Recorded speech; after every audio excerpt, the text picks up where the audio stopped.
In today's video, I'm going to teach you how to enter investment transactions and review capital gains tax calculations in your tax return.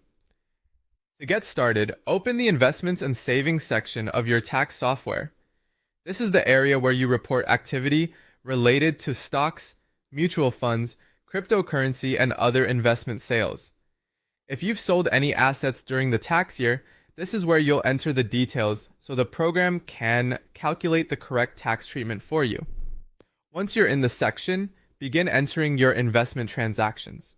The most important part here is understanding the difference between cost basis and sale proceeds. Your cost basis is generally what you originally paid for the investment, including certain purchase-related costs if applicable. Your sale proceeds are the amount you received when you sold it, before or after fees depending on how your statement reports it. Entering these two numbers accurately is essential because the software uses them to determine your gain or loss on each transaction.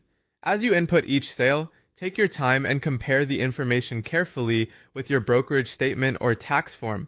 Even small data entry mistakes can affect the final result, especially if you had multiple trades during the year. If the software asks for additional details related to the transaction, make sure those match your records as closely as possible. Accuracy here helps prevent confusion later when you review your tax forms.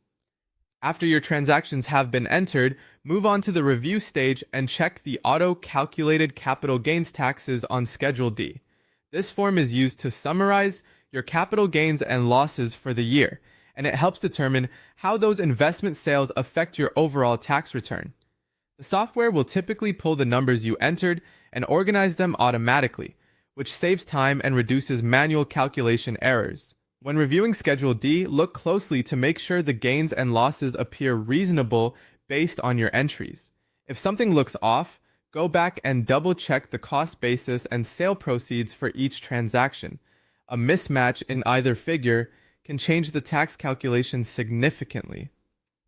This review step is especially important because it gives you a chance to catch issues before filing. Once everything looks correct, you'll be in a much better position to move forward confidently, knowing your investment